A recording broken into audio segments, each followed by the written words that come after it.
Hey, what's going on guys? It's Tom Mason here, back with another video, and today you are joining me once again on the Okavango Delta. We're out early again looking for predators in the morning, and I don't know how we're going to beat yesterday. If you haven't seen the video from yesterday here, go check it out in the links below, or I'll put a little card there. Just amazing encounters, I won't spoil it for you. But today we're back out looking for predators. We've got Max up front who's scouting, looking along the front, Taylor's driving, and then I'm in the back here, and fingers crossed we'll find something good. The light is super strong now, but we found some tracks. We'll drive along the road down to the national forest. So I don't know if the audio picked that up, but Max just found some leopard tracks that go off that way. So what we're going to do is follow it along, because apparently he's going to weave in and out of our trail that we're on, and so we're going to follow him off in that direction and hopefully catch up with him.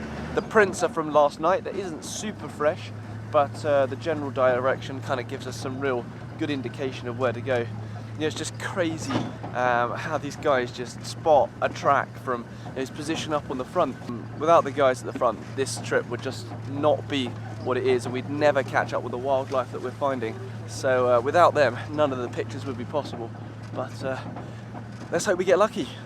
So this morning we were following the leopard tracks, and after we followed them for a little while, we didn't find a leopard, but we did come across a wonderful pack of wild dogs, a different pack to what we had yesterday, and they're behind us, all adults. They also have puppies, but they're in the den, and they're not coming out just yet. You know, they're too small at the moment, but the adults have been just come back straight off a hunt, and we've had them for probably nearly 2 hours now, just walking around, milling out, giving us some chance of portraits and stuff.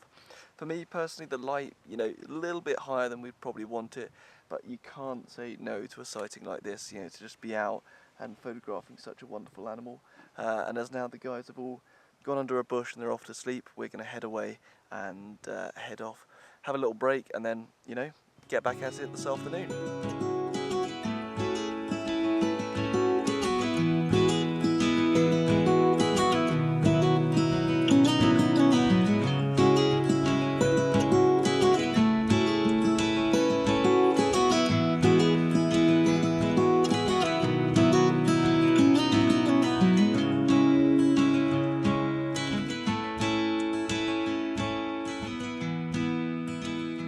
So we've just stopped for coffee, and today's animal that is joining us for our kind of morning coffee stop are the baboons. They're up in the tree behind me, probably hear them rattling around.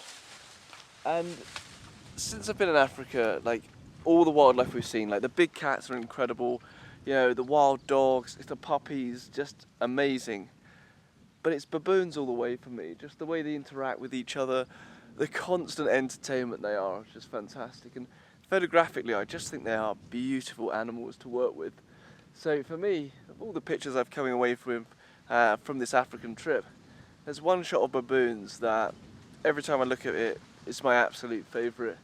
You know, not finished yet, we've still got another evening and another morning game drive, but I really will miss seeing these guys every day when I'm back in the UK. Oh, right, time for a coffee. This afternoon we're doing something a little bit different, and instead of being off trying to photograph wildlife, what we're actually doing is experiencing what the Bushmen used to do. Bushman Plains, the camp, is all around the Bushmen who used to live here on the Delta, not only showcasing their abilities to get close to wildlife, to track stuff and find you incredible animals to photograph, but also about the culture that they used to have. In a lot of places that culture has been sold differently or not been from them, and so whilst at Bushman Plains you have the opportunity, like I am this afternoon, to go out on a cultural tour and learn how the Bushmen would experience and use the landscape to their advantage. So we've already done some stuff on snares. So the guys showed me how they would have set up one of their bird snares close onto a bush and then would pull the bird out. But now we're looking at some of the medicinal plants, and Yaya is just digging out the roots to show us the uses of that. After looking at the medicinal plants and learning about the way they used to chew the roots to help with any toothache, it's also really interesting to hear about the ways that animals are using the same. the wild bushes, the lions would pull their carcasses through it in order to disguise the scent, and that's how the Bushmen learnt to use that as a way to disguise their scent when they were hunting. But now we're doing one of the most primal things you can do, and that's light a fire. And we're going to do it by the friction method, hopefully. We might get some smoke.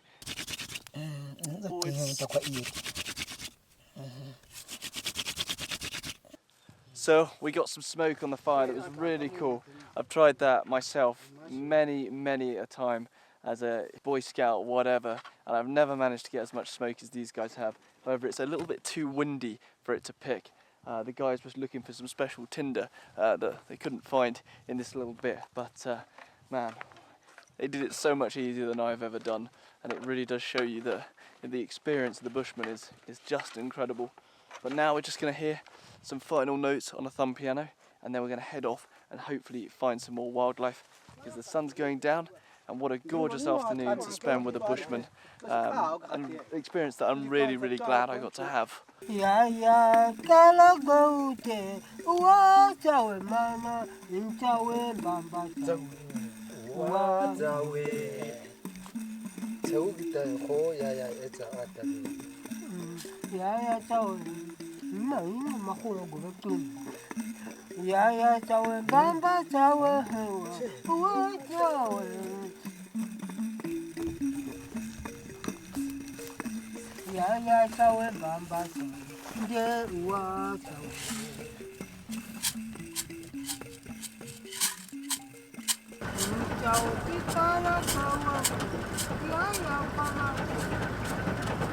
So it's our last day on the Okavango Delta, and once again we're out early looking. Our plane is going to pick us up about 12 o'clock, so we've got all morning to just slowly make our way over to the airfield, doing a game drive as we go.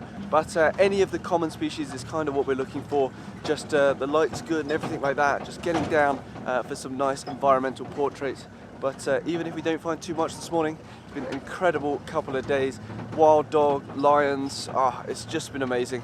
So I'm just going to enjoy the morning, crack on, shoot some pictures, and then sadly we'll be heading back to Chobe just for one day and then off home. But I'm going to make the most of it. So up ahead of us is a big cloud of dust, and it means there's a boatload of buffalo up there. Now, I've tried to photograph buffalo a couple of times on this trip, and to be honest I failed miserably because they're really difficult to photograph. You know, you have to go for little patches, you know, maybe some oxpeckers on the back. A headshot, you just need the perfect light for it, the perfect pose, and to be honest, most of the time they've just got some grass in their mouth. But hopefully a big group of buffalo might look a little bit different, maybe something for a bit of a wider shot, more of a group shot, but hopefully if we catch up with them, might produce some nice pictures. Another great way to start the day here on the Okavango Delta. So that was a great start to the day. You know, we saw the cloud of buffalo off in the distance, as I said, and as we followed in, they were all moving around to the water hole that is behind me here. The buffalo all came round in one big group, milled around the water hole for about 20 minutes, and as they were standing here, they kind of edged around our vehicle, got the vehicle into the perfect position with the light straight over our shoulders, giving me some chances for little group shots and stuff like that. Some of the calves were coming forward, really nice. Got a couple of portrait shots with the trees in the background as well, that's really quite cool, and then a longer form shot. And then they got a little bit spooked, started to run off. You only had a few seconds, but I changed my settings down so I could have a much slower shutter speed for a panning shot. And I think one came out that's quite nice, so that's good. But now, as the buffalo have all moved off, you'll see, but behind me the water hole is completely empty now. We're going to head off and see what else we can find. But yeah, really good start to the morning.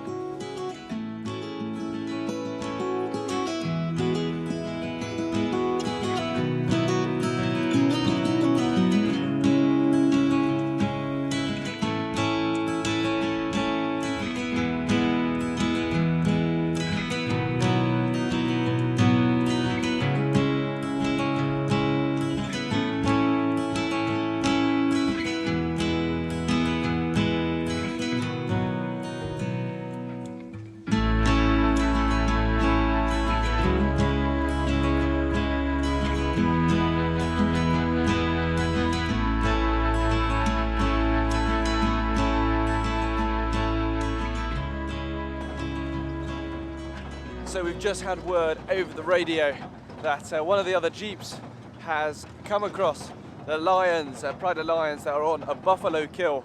So we're picking up our pace a little bit and we're going to head that way. For my last morning on the Okavango Delta, if we see lions on a kill, I mean, I thought yesterday was good, I thought the day before that was good, I thought the whole time at Chobe was good, but this, it just keeps getting better and better and it's incredible. So we're going to race there now and see if everything's still about. So we've just got to the lion sighting, but the cutout that I want to use to photograph through this hole is on the other side. So I'm just going to crawl through the Jeep and see if I can get to where I can get the shot. Okay.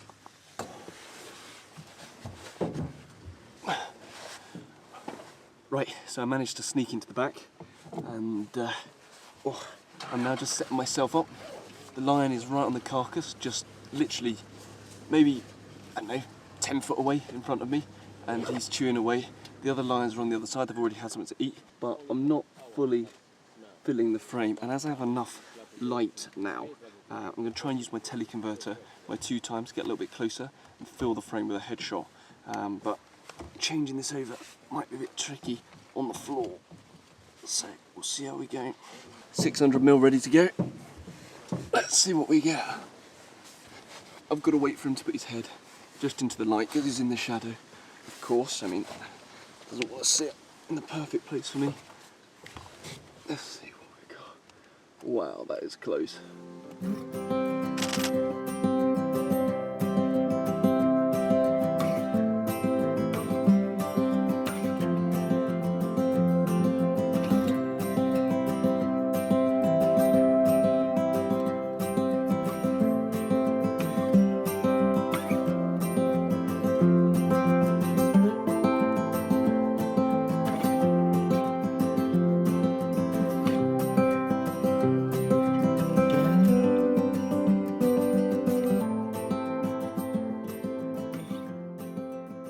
Right, we're going to move the vehicle and try a different angle and see if we can get some more shots, but he's pulling it back into a different way, so we're just going to try and reposition the vehicle and see if we can get some different shots.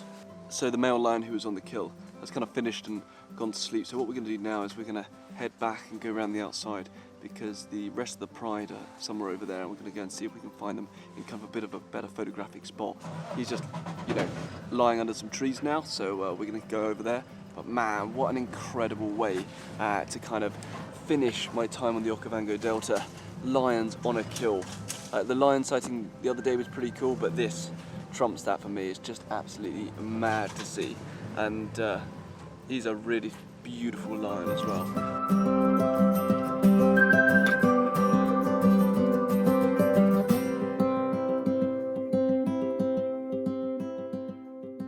So I'm back in the front of the Jeep and we've moved round some other lions that you can probably see behind me. Got a really low position here and we're just waiting for him to sit up and hopefully give us a nice look, and that'll be literally a full frame portrait on the 300 with the D850. So I'm set about 2000th of a second f8 to get some bigger depth of field on his head, and hopefully we'll get the shot, but we haven't got too long before we're going to have to head off for our flight. But as a last kind of excitement of the Okavango Delta, it doesn't get much better than this. So we're running late for the airport, but one of the lions just came through, sat down right next to us, gave me like maybe a minute of perfect opportunities for some portrait headshots. He's just sitting here enjoying the shade, but wow, God, I'm so excited. My heart started beating so fast. I was taking so many pictures and trying to get it right. But man, what a way to end the trip, what a way to end on the Delta. We're going to leave these guys to it, let them get some rest and head to the airport because we've got to catch our flight. Man, that was incredible.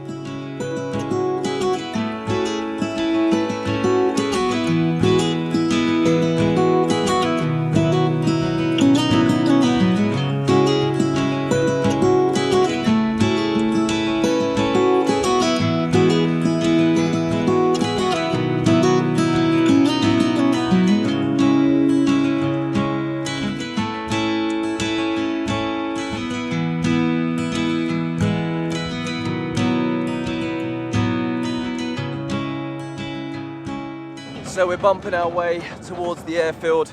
Sadly, I've got to leave the Okavango Delta, and what a place it is. As we flew in, you know, it just looked incredible, but so dry this year, one of the driest years they've had for a long time. But one of the things that's been great about that is our access with the vehicle. We've been able to drive around and get to places that you just couldn't get to if it was far wetter. But we're finally here at the airfield, and it's time to say goodbye. Arrivals is pretty busy, as you can imagine, so we will settle in, maybe have a coffee, and then it'll be time to head back to Chobe, and then, sadly, back to the UK. So our plane's here, and it's time to head away from the Okavango Delta. Incredible time here, you know, it's just been amazing. Taylor and Max have just been the best, like you guys have been awesome. So time to head home and, well, edit a lot of pictures.